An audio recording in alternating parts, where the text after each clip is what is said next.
Aujourd'hui, je démystifie tout. 90% de ce que tu penses sur la médiumnité est faux.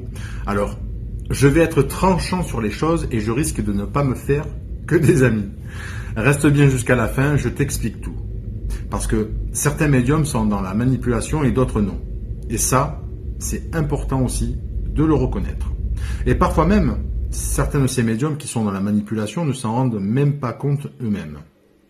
Alors, pourquoi ? Parce que l'ego a pris le dessus. Ils sont dans une forme de toute-puissance, d'omniscience, alors qu'ils ne le sont pas.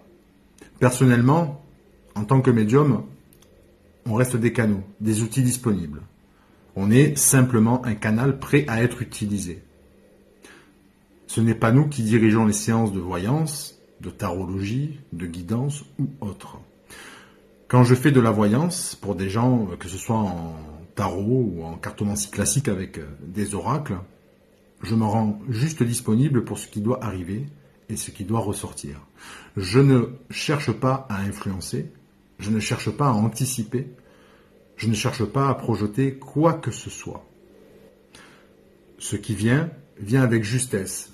Et si cela ne vient pas, eh bien, c'est que certaines choses ne peuvent pas être connues, peut-être dans l'instant présent de la consultation simplement, ou peut-être pour toujours. Mais pour que cela vienne, il faut être dans un espace de vide intérieur, dans un espace de reconnexion à soi, à cette part de divin en nous, une part connue de tous mais presque rendue mystérieuse. Cette facette du divin intérieur, c'est simplement notre inconscient. Oui. La partie silencieuse de ton esprit. Pas le conscient qui lui vient te communiquer des informations en lien avec tes 5 sens. L'inconscient, lui, est le 6e sens. Et j'aime à dire que ce que l'être humain ne sait pas consciemment, il le sait inconsciemment, même sans s'en rendre compte. À ce titre, la médiumnité n'a rien de surnaturel. Elle est juste un état de conscience modifié, tout comme l'état de transe ou en méditation légère et en hypnose. C'est la même fréquence que pour la médiumnité. C'est ce que l'on appelle être en onde alpha, puis on bascule en onde θ léger. Et c'est pour ça que j'expliquais dans la vidéo précédente, tu crois ressentir, mais en fait tu es dans le mental et tu es dans la projection. Car tant que tu n'entres pas dans l'état alpha, tu es dans le mental et en conscience. Et ça fait toute la différence. Parce que c'est dans le mental et le contrôle que finalement rien ne se passe. Alors que quand tu es dans le ressenti, dans l'espace intérieur, dans ce vide sacré, dans cet état hybride alpha et θ, c'est là que les choses peuvent prendre leur juste place. Donc, quand tu entres dans cet espace sacré, ce vide intérieur, tu deviens un outil mis à disposition de quelque chose de plus grand que toi, qui peut se manifester à travers toi. Mais cette chose plus grande que toi se manifeste énergétiquement et spirituellement quand toi, tu es dans un état physique, psychique, émotionnel et spirituel, aligné avec cette énergie-là. Et quand tu ne l'es pas, eh bien, tu ne canalises absolument pas cette énergie. Tu canalises autre chose. Donc, le danger, ce n'est pas le support ou la technique en elle-même. Ce n'est pas l'énergie non plus. C'est ce que tu penses canaliser quand tu es dans un état désaligné, désaxé, quand tu n'es pas en présence. Parce que le magnétisme ou la médiumnité commence toujours par la présence. Je vous le répète à chaque fois. Ensuite, ce qui est important de comprendre, c'est qu'il y a des médiums, effectivement, qui sont très connus, très réputés, qui écrivent des livres, qui font des émissions de télévision. Et là aussi, il faut être clair. Pour ma part, ils ne canalisent pas toujours de la lumière. Bien trop souvent, ils canalisent autre chose, sans même le savoir. Alors, personnellement, moi-même étant médium, je ne suis jamais tiré de mon lit à 3h ou 3h30 du matin par une pseudo-âme de défunt qui vient me faire des révélations et me dire « Tu es un élu, nous t'avons choisi, tu es le canal qu'on attendait depuis longtemps pour transmettre ce message important. Tu dois écrire un livre car nous sommes prisonniers dans l'astral, etc. etc. » Là, très clairement, 3h, 3h30 du matin correspond à quelque chose d'important sur les plans énergétiques et spirituels. Je vous explique aussi dans d'autres vidéos la symbolique. Une manifestation, quelle qu'elle soit, dans cette tranche horaire, c'est un pied de nez à la Trinité. C'est aussi en lien avec la 9e heure et au rejet de la mort du Christ sur la croix, c'est-à-dire à 15 heures. Les heures 3h, 3h30 sont en lien avec des entités plus sombres de l'astral, notamment ce que l'on appelle bas astral.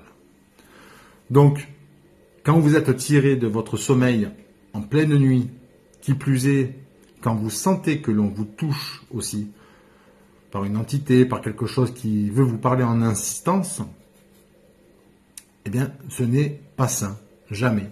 D'ailleurs, dans la tradition chrétienne, quand il y a des manifestations dans la matière vivante ou non vivante, on parle d'infestation, d'obsession, de vexation, voire de possession. Ce sont les 4 types d'attaques spirituelles. Ce qu'il faut prendre aussi en considération, regardez ces personnes, regardez ce qu'elles vous inspirent physiquement, visuellement. Est-ce que vos intuitions vous disent qu'elles sont en bonne santé? Est-ce qu'elles sont lumineuses? Est-ce qu'elles vous inspirent de la paix, de l'harmonie, de l'amour, autre chose? Fiez-vous à votre intuition, à votre divin intérieur, pas à votre mental. Pas parce que la personne est maquillée, bien apprêtée, bien habillée ou qu'elle a une bonne élocution. Non. Qu'est-ce que la vibration de sa voix et de sa présence vous inspire concrètement? C'est ça l'important. Ce qu'il faut également comprendre, c'est que quand j'entends certains médiums vous expliquer que lorsqu'ils arrivent dans un lieu, un château, une demeure, et que là tout de suite, je vois des morts ici, je vois des morts là-bas, je ressens qu'il y a un drame juste là, on me montre quelqu'un qui poignarde quelqu'un d'autre, etc., etc. Ok, pas de souci. Mais ce qu'il faut bien intégrer, ce n'est pas parce qu'on dit « je vois des morts » que le médium voit réellement des morts dans la pièce. Il y a une nuance. Ils ne sont pas toujours là. Ce n'est pas parce qu'on te dit qu'il y a des morts qu'il y a des âmes errantes partout aussi. Une âme errante, elle est discrète. On peut la ressentir, oui, parce qu'on est hypersensible, parce qu'on est ouvert, parce qu'on est en état de canalisation. Mais ensuite, c'est ton cerveau qui sert de filtre à l'invisible et qui retransmet des informations. Ton cerveau capte et il te retranscrit en fonction de ta capacité à être canal. C'est ça la médiumnité. C'est capter aussi des vibrations énergétiques et spirituelles, des empreintes, des signatures ancrées dans la matière, passée, présente et future. Que ce soit dans un lieu, dans des murs, dans des objets, par simple photo ou contact d'une personne ou par le son même de sa voix. Tu captes une vibration, tu captes une histoire. Alors, tu la captes plus ou moins clairement. Mais ça ne veut pas dire qu'il y a des morts de partout. Absolument pas. Ça ne veut pas dire que le contact avec les défunts existe tel qu'on vous le présente aussi. Pour ma part, absolument pas. La médiumnité, c'est un moyen d'élargir le spectre du visible à d'autres plans énergétiques et spirituels plus subtils. Des plans métaphysiques, des plans vibratoires. Mais là où est le piège, c'est que le médium peut se perdre. Quand il ouvre son canal, quand il se rend accessible, il peut être en dérive. Parce que dans l'invisible, quelque chose peut venir se présenter et dire « Je suis Jacques de Molay, je suis Victor Hugo, je suis Jésus, je suis Padre Pio, je suis ton guide, je suis ton père, etc. » Et donc te donner des informations X et Y plus ou moins denses et claires. Mais attention, toute parole n'est pas d'or. Dans l'invisible, on peut te manipuler, on peut se servir aussi de toi, et bien plus que ce que tu le penses. Concernant les contacts défunts, il y a 2 façons de pratiquer. La première façon, le médium s'adresse à une personne dans la salle et lui dit « Patrick, ça vous parle? C'est votre papa ?» La personne lui répond effectivement « Oui, c'est bien mon papa. C'est mon papa qui est décédé. » Et là, le médium développe. Patrick me dit de transmettre qu'il est heureux, qu'il est avec votre grand-mère. Il me dit qu'il vivra verra. Ça vous parle? Il me montre son chien noir Pupus, etc., etc. La deuxième façon de pratiquer, on me dit que Patrick. Et là, la différence est énorme. Il me dit, donne l'illusion que le défunt est là, présent aux côtés du médium, et qui lui chuchote des informations qui, entre nous, n'ont aucun intérêt pour la personne. Ce n'est pas vrai. D'ailleurs, l'âme du défunt n'a ni le besoin, ni l'autorisation, s'il est réellement de l'autre côté, dans la lumière, à revenir ici sur le plan de la matière pour entrer en contact avec qui que ce soit. Sauf cas à part, si l'âme du défunt a choisi, une fois de l'autre côté, une nouvelle mission d'âme en devenant ce qu'on appelle un guide pour les vivants.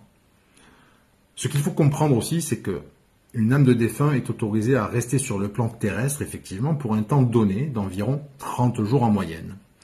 Et ça, après son décès. Et ceci simplement pour accompagner les vivants dans leur période de deuil, pour qu'ils puissent ressentir une présence qui leur donne une sensation de paix et de libération. Alors, quand le médium emploie le terme « on me dit que », eh bien cela signifie que le médium canalise une information via la personne en face, en captant son énergie, sa vibration, son aura, pas celle du défunt dont il vous parle, et il est important de savoir faire la différence entre ces deux formulations. Maintenant, je vais développer le sujet sur les différentes façons de manifester la médiumnité. Quand on te dit « j'entends quelque chose », en réalité c'est un mot mental. Quand on te dit « je vois quelque chose », en réalité c'est une représentation mentale. Ton cerveau traduit encore une fois, il filtre ce qu'il canalise. La médiumnité a plusieurs facettes, effectivement.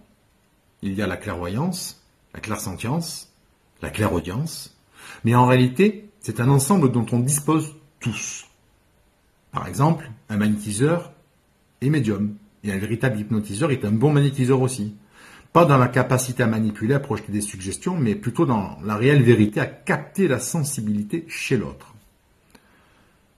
Quand on parle des coupeurs de feu, c'est aussi de la médiumnité. Pourquoi ? Parce que lorsque le coupeur de feu intervient par photo, par téléphone ou en direct, à savoir que le pouvoir d'intention seul ne suffit pas pour agir, une intention seule, c'est une mentalisation, une simple pensée. Et à travers cette simple pensée, il ne se passe rien. Mais quand tu visualises clairement, que tu amènes ça dans ton cœur, qui est animé de cette énergie d'amour, et que tu nourris ça par le souffle de ton âme, d'ailleurs animé du latin, animae, qui veut dire le souffle ou l'âme, et qu'une fois la visualisation descendue dans le cœur, alimentée par le souffle de l'émotion d'amour, qui remonte jusqu'à ta bouche pour que tu verbalises par la puissance du Verbe créateur ton intention. Cela prend vie alors dans la matière. Évangile de Saint Jean, et le Verbe s'est fait chair, et il a demeuré parmi nous. Ceci propose une lecture moins théologique ici.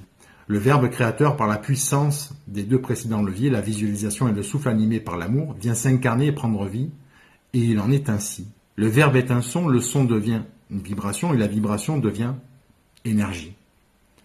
Tu crées un égrégore énergétique qui vit par lui-même. Et si tu utilises une prière ancienne, notamment celle transmise dans la tradition des coupeurs de feu, eh bien, tu renforces cet égrégore, car elle est déjà chargée à travers son utilisation, et ce pendant des siècles de pratique. Concrètement, tu amplifies quelque chose qui existe déjà. La médiumnité, ce n'est pas mystique. Ce n'est pas réservé à des élus ou des gens différents. Nous sommes tous médiums. Pour ce qui est de la communication avec les guides, il existe bel et bien cette communication avec ces guides. Les guides passent par des choses simples pour communiquer. Mais seulement si vous en faites aussi la demande. Ils ne passent jamais directement en communication. Ils passent par des synchronicités. Une heure miroir, une phrase, un livre, une rencontre. Quand vous vous posez des questions ou que vous pensez à un défunt, alors il passe par ce mode de communication qui va vous interpeller et vous parler très clairement. C'est ce que l'on appelle avoir des signes. Les guides, les anges et archanges n'interviennent jamais en prenant possession aussi de quelqu'un ou de quelque chose. Donc, l'écriture automatique, non, ce n'est pas ce que tu crois. Quand tu donnes l'autorisation à une entité de prendre ton bras pour écrire, eh bien, qu'est-ce qui se passe ? Tu ouvres une porte sur l'invisible. Et ça, sans certitude. Mais ça ne s'arrête pas au bras après. Cela prend plus d'espace dans la vie du médium. Ça prend plus de contrôle et cela peut se finir vraiment mal, jusqu'à une possible possession de la personne. C'est d'ailleurs pour ça que la religion chrétienne interdit formellement certaines pratiques. Alors, pas parce que Dieu l'a ordonné tel que nous le conceptualisons depuis les textes sacrés, mais parce que les gens ne sont pas toujours équilibrés. Et donc là, effectivement, il y a un réel danger d'utilisation et d'attaque spirituelle à travers des failles énergétiques sur l'aura des praticiens.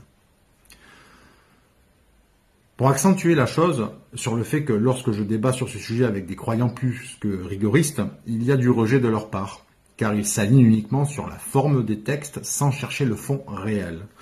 Alors, j'explique que cela ne peut pas être à géométrie variable, car si je suis un outil du diable selon leur dire et leur vision, quand je suis en canalisation, alors que font-ils des cas comme le Padre Pio, Saint Charbel, le Saint Curé d'Ars? Eux aussi avaient des visions, ils imposaient les mains, et chassaient le mal par la prière et l'exorcisme. Et, bien étonnamment, cela reste sans réponse, ou alors on dévie la question.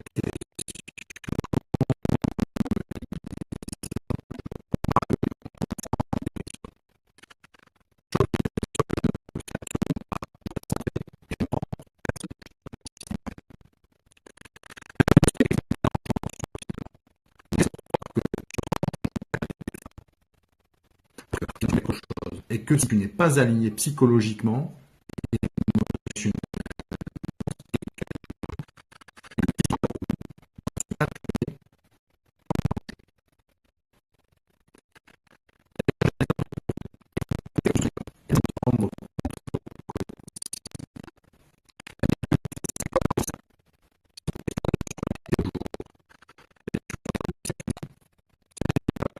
parce que ça,